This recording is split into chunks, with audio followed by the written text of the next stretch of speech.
दलीलामय विग्रहाय हेमावदिव्य च विसुन्दराय तस्मै महाप्रेमरसोप्रदाय चैतन्यचन्द्राय नमो नमस्ते।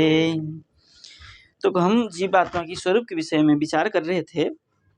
नात्मा जजान नमरिष्यतिने दतोसौ नक्षीयते सवन्वेद व्यभिचारिणां हि सर्वत्र सस्वद अनपायुपलब्धि मात्रम प्राण यथेन्द्रिय बलेन विकल्पितम सत।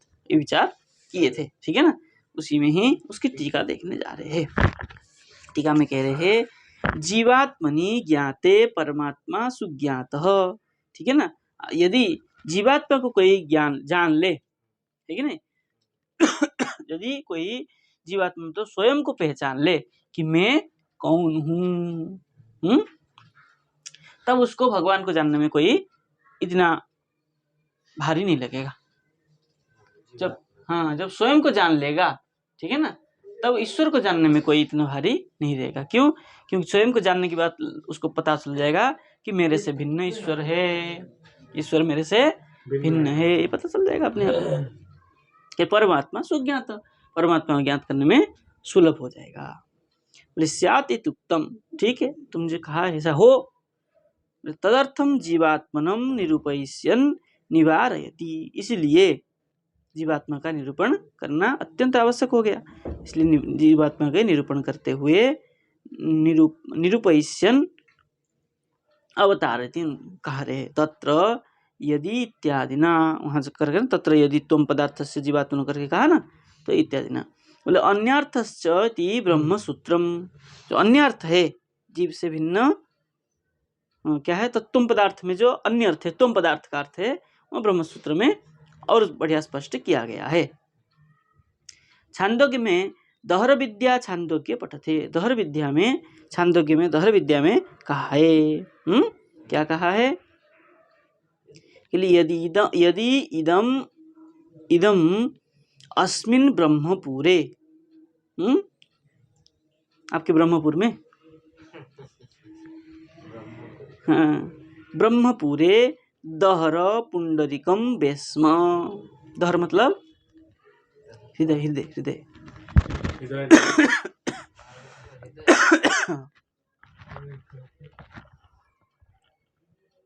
यदि इदम अस्मिन् ब्रह्मपुरे, ये जो ब्रह्मपुर है, ब्रह्मपुर मतलब भगवान के पुर में, वैकुंठ में, दहर पुंडरीकम, वैकुंठ के जो हृदय में, जो वैकुंठ के हृदय मतलब जो कर्णिकार जिसको कहते हैं, कर्णिकार में कमलाकार है ना, पुष्पाकार है, उसके बीच में जो निकुंज में,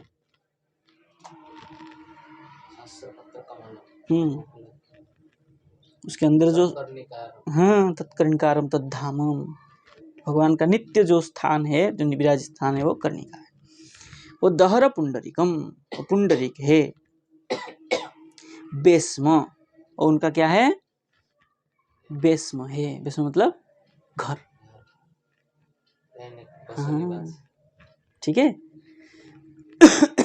बोले दहर अस्मिन् अंतर आकाश तस्मिन्, जो दहर, अस्मिन् दहर है, क्या है? अंतर आकाश, जो भीतर में शून्य स्थान है ना, आकाश। तस्मिन्, वो आकाश में, तस्मिन् वहां पर, यद अंत तद अन्वेष्टव्यम, उसका जो अंदर है उसके अन्वेषण करना चाहिए। वो जो क्या है? ब्रह्मपुर, ब्रह्मपुर के हृदय कौन हो गया? कर्णिकार। उस कर्णिकार में जो घर है, जो भगवान के कुंज है, निवृत्त निकुंज, उस निकुंज में जो अंतवेष्टम, अंत, जो उसके कुंज के अंदर, ये घर हो गया, मान लीजिए ये घर हो गया पूरा। इस घर का जो मुख्य होगा, वो जो मंदिर है, मंदिर में मुख्य कौन हो गया? भगवान का सिंहासन, उसके अन्वेषण करना चाहिए, ठीक है। अब ले लीजिए, यहाँ पर ये शरीर है, ये शरीर का मुख्य स्थान कौन है? हृदय, हृदय में क्या है? अंगुष्ठ मात्र शून्य स्थान है, वहां पर भगवान को हम विराजित कराते हैं। समझ गए? तो क्या हो गया? ये हो गया ब्रह्मपुर। हृदय हो गया कर्णिकार, कर्णिकार का घर हो गया वो अंगुष्ठ स्थान, वहां कौन रहता है? लगी पंक्ति? इसको क्या कहते हैं? दहर विद्या। दहर विद्या। जब ब्रह्म वो छांदोग्य पढ़ेंगे ना तब पता चलेगा वहां कैसे कैसे उपास किया है। बोले इति, बोले अत्र उपासकस्य शरीरम ब्रह्मपुरम। स्पष्ट है? तत्र हृत पुंडरीकस्थो दहर। स्पष्ट है? परमात्मा ध्येय इति कथ्यते। परमात्मा को वहां ध्यान करना, ऐसा दोनों अर्थ लग गई। चलिए, तत्र अपहत पापमादि पापमत्वादि गुण गुणाष्टकम। जो अपहत्मक पाप जो ईश्वर में विजर विमृत्यु ये जो आया है गुण, अष्टगुण गुणाष्टकम, ठीक है ना? वो क्या करना चाहिए? अन्वेष्टव्यम उपदिश्यते इति सिद्धांतितम। वहाँ उसको अन्वेषण करना चाहिए हृदय में, ये सिद्धांत किया है। तद वाक्य मध्य, ये जो वाक्य बताया, स ये पुनः श्रुति उठा रहे, स ये स संप्रसादो अस्मात् शरीरात् समुत्थाय परम ज्योति रूपम संपद्य स्वेन रूपेण अभिनिष्पद्यते स उत्तम पुरुषः। ठीक है, उत्तम पुरुष इसमें कौन है? बोले स ईश्वर एस संप्रसाद। ठीक है ना? ये जो संप्रसाद है, सम्यक रूपेण प्रसाद कर है। बोले अस्मात् शरीरात्, हमारे शरीर में जो ईश्वर बैठा हुआ है, कहाँ पर? दहर में, हृदय में। उसको शरीरा समुत्थाय, उठा करके, परम ज्योति रूपम, उसको लेकर के परम ज्योति स्वरूप को संपद्य, संपद्यमान करके, विचार करके, स्वेन रूपेण अभिनिष्पद्यते, अपने स्वस्वरूप में अभिनिष्पादन करना, जो कर देता है। सपुरुष उत्तम पुरुष, जो इस प्रकार कर लेता है वही उत्तम पुरुष है। यदि वाक्यम पठितम तत्र संप्रसादो लब्ध विज्ञानो जीवः तेन यत् परम ज्योति रूपम ज्योति उपपन्नम स एव पुरुषोत्तम इत्यर्थ। देखिए, उत्तम पुरुष हो गया। उत्तम पुरुष कौन है? बोले वहां पर तत्र संप्रसाद लब्ध विज्ञानो, संप्रसाद लब्ध विज्ञान, उनको जो उनका ज्ञान को जो प्राप्त कर लिया है, लब्ध विज्ञान जीव हो, जो इस प्रकार ज्ञान को प्राप्त कर लिया जीव, तेन, उस जीव के द्वारा, यत परम ज्योति, उस पुरुष के द्वारा क्या होगा? जो ज्योति स्वरूप, भगवान के ज्योति स्वरूप को उपपन्न, ज्योति स्वरूप को वो क्या कर लेगा? उत्पत्ति करेगा। ठीक है, उत्पत्ति करके जो कर लेता है, स एव पुरुषोत्तम, वही पुरुष है उत्तम पुरुष है। ठीक है ना? उपपन्न माने उत्पत्ति करना। बोले दहर वाक्यांतराले, जो दहर की वाक्य है, जो दहर हृदय की वाक्य है, उसके अंतराल में जीव परामर्श किमर्थम? बोले वहां जीव का परामर्श क्या करना चाहिए? दहर हृदय में क्या परामर्श करे? इति चेत तत्राह अन्यार्थ इति, अन्यार्थस्य परामर्श कहा था ना ब्रह्मसूत्र का। तत्र जीव परामर्श अन्यार्थ, वहां जीव परामर्श करेगा कि मैं उनसे भिन्न हूं, मैं ईश्वर से भिन्न हूं, तभी तो परामर्श करेगा, तब तो विचार करेगा कि मैं ईश्वर को क्या करूं? अन्वेषण करूं। अगर मैं ही जीव हूं, मैं ही ईश्वर हूं, तो अन्वेषण कौन किसका करेगा? जब हम जीव है और वो ईश्वर है, तभी उनका अन्वेषण करेंगे। इसलिए कह रहे हैं अन्यर्थस्य परामर्श। यम प्राप्य जीव स्वरूपेण अभिनिष्पद्यते, जिसको प्राप्त करके, यम प्राप्य ईश्वरम प्राप्य जीव स्वरूपेण अभिनिष्पद्यते, जीव कह देता है स्वस्वरूप में स्थित हो जाता है। ईश्वर को जब भगवत प्राप्ति हो जाती है, जीव स्वस्वरूप में अभिनिष्पद्य मतलब स्थित हो जाता है। स्पष्ट है ना? कोई शंका नहीं ना इसमें। चलिए, स परमात्मा इति, जिस परमात्मा को प्राप्त करके जीव स्वरूप में स्वस्वरूप में आ जाता है, स परमात्मा इति परमात्मा ज्ञानार्थ, उसी परमात्मा के ज्ञान के लिए जीव को स्वस्वरूप में स्थित होना आवश्यक है। न जजान इति, तब उसको कहा है जायते अस्ति वर्धते विपरिणमते अपक्ष्यते नश्यति च इति भाव विकार षट पठिता ते जीवस्य न सन्ति इति समुदायार्थ।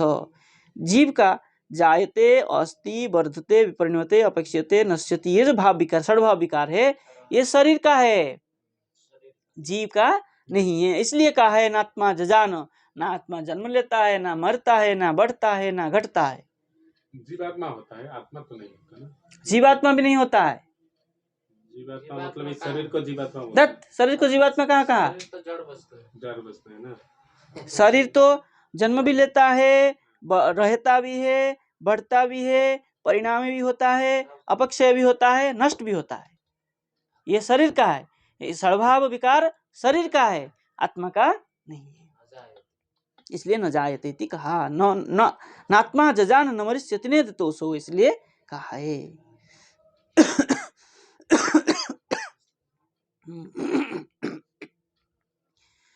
षट पठिता ते जीवस्य न सन्ति इति समुदाय, जीव का ये सब नहीं है।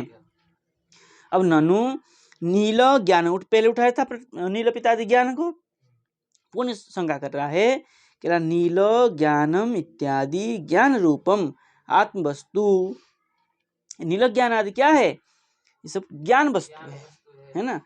ज्ञात्री भवति, इस ज्ञान का जीव जो है ज्ञात्री है, ज्ञाता है, न तो तद ज्ञान, जीव उसकी जानता है, ये नील है, ये पीत है, इस प्रकार के जीव जानता है।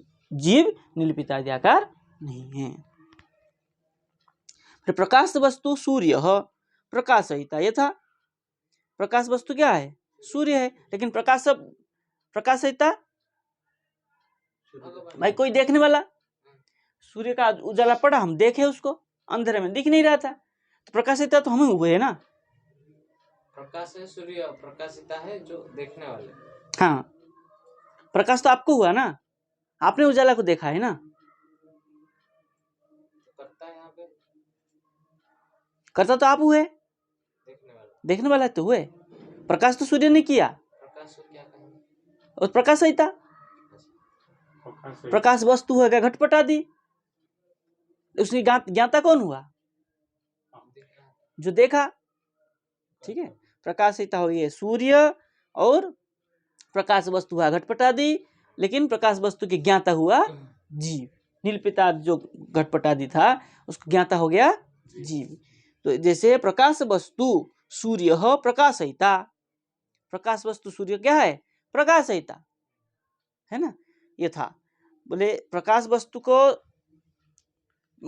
प्रकाश करने वाला प्रकाशयिता, और वस्तु हो गया घटपट आदि, उसको ज्ञान करने वाला जीव। तीन तो अलग अलग वस्तु है ना। ठीक है, उसको कह रहे क्या तीन वस्तु अलग नहीं हुआ है? प्रकाशयिता, प्रकाश वस्तु, और उसको ज्ञान करने वाला ज्ञाता, तीन हो गया नहीं? वो तीन देखिए, ननु करके शंका उठाया, ननु नील ज्ञानम, ठीक है ना, नील पितादि जो ज्ञान है, इत्यादि इत्यादि ज्ञान रूपम आत्मवस्तु ज्ञात्री भवति। कोई शंका किया, ये जो ज्ञान नील ज्ञानम, ये जो ज्ञान है, इत्यादि ज्ञान रूपम आत्मवस्तु, इत्यादि ज्ञान क्या है? आत्मवस्तु ज्ञात्री भवति, जो ज्ञात्री है, ज्ञाता है वो। तब कह रहे हैं जैसे प्रकाश वस्तु सूर्य प्रकाशयिता, ये था। ठीक है ना, जैसे प्रकाश वस्तु को कौन है? प्रकाश करने वाला को प्रकाशयिता कहा, तो ज्ञान को नील पितादि को ज्ञान को कौन किया? जीव। तो ज्ञाता कौन हो गया? जीव हो गया।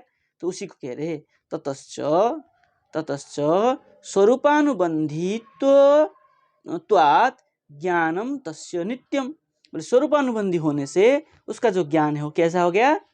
नित्य होगा। ठीक है, बोले तस्य इंद्रिय प्रणाल्या, उसको इंद्रिय के जो प्रणाली के द्वारा नीलादि निष्ठा या विषयिता, नीलादि निष्ठा जो विषय हुआ, तद विषयिता वृत्ति पद वाच्या, उसको क्या कहते हैं हम? वृत्ति कहते हैं, वृत्ति पद से हम कहते हैं। शैव नीलादि उपगमे नश्यति, और नील के ऊपर जो नष्ट हो गया तो वो भी नष्ट हो जाएगा। तो वृत्ति तो जन्म होता है, नष्ट होता है। आप तो कह रहे ज्ञान नित्य है, तो वृत्ति तो उत्पन्न भी हुआ और नष्ट भी हो गया। इसलिए नीलपितादि आकार जीव में नहीं है। इसलिए क्या कह दिया इन्होंने, क्या किए? बोले जायते अस्ति वर्धते, जो सब नहीं है, जीव में घटता बढ़ता भी नहीं है। जीव ज्ञान स्वरूप है, ज्ञाता भी है, लेकिन नित्य ज्ञानमान नहीं है, अनित्य है। क्योंकि जीव में जो नीलपितादि ज्ञान उत्पन्न होता है वो क्षणिक है, नष्ट हो जाता है। बाद में फिर जैसे नीला वस्तु भी हो, जब तक हमको कोई बताया नहीं तो हम उसको जानते नहीं नीला क्या है, नीला क्या है। इसलिए ईश्वर का ज्ञान जो है नित्य, ईश्वर नित्य ज्ञानवान है, जीव नित्य ज्ञानवान नहीं है। जीव के अंदर जो ज्ञान है वो क्षणिक है। ठीक है, आगे इसी के ऊपर में विचार करेंगे और, ठीक है ना। आत्मा जो विकार आदि रहित है उसको भी विचार करेंगे। अभी तो काफी दूर चलेगा जीवात्मा के स्वरूप में ही। आज इतना रहने देते हैं, कल पुनः विचार करेंगे। जय जय श्री राधे।